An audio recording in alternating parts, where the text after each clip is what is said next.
Bonjour Frédéric Allongé. Bonjour. Toutes les couvertures des journaux sont encore sur le terrorisme, bien évidemment.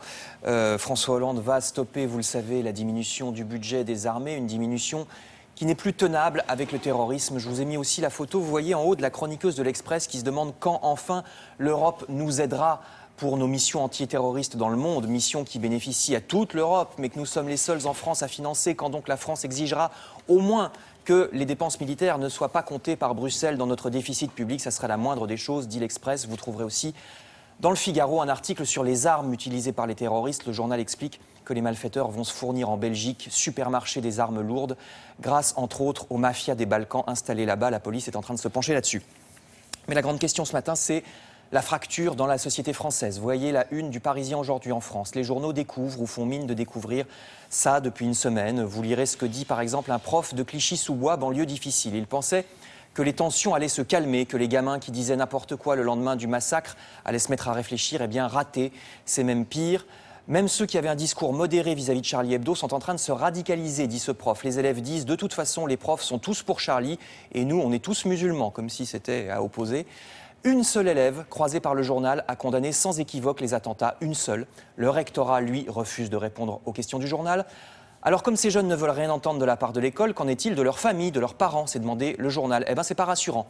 Certes, une dame dit qu'elle a expliqué à ses enfants que, je cite, « seul Dieu a le droit de reprendre une vie ».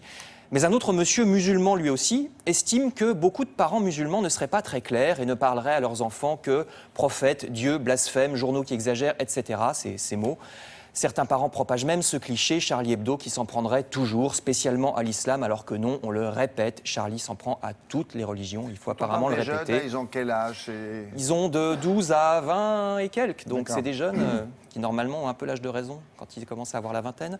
Il y a encore une adolescente dans la cité de Grigny, cette fois, qui dit « De toute façon, les profs veulent toujours avoir le dernier mot ». Phrase stupéfiante, comme si les élèves pensaient que eux savent et que le prof, lui, ne sait pas. On rappelle que non, c'est le contraire.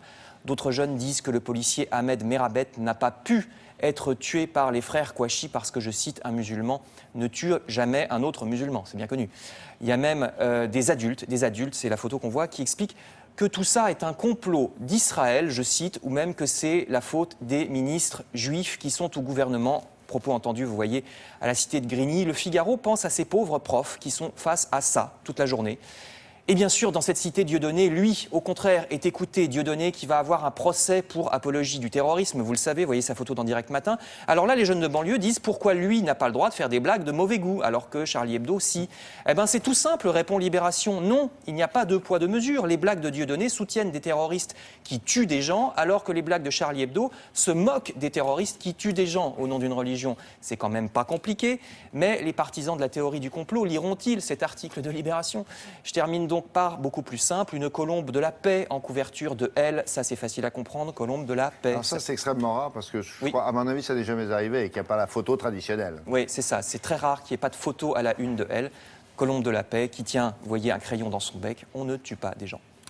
Merci beaucoup, vous avez vu ces derniers jours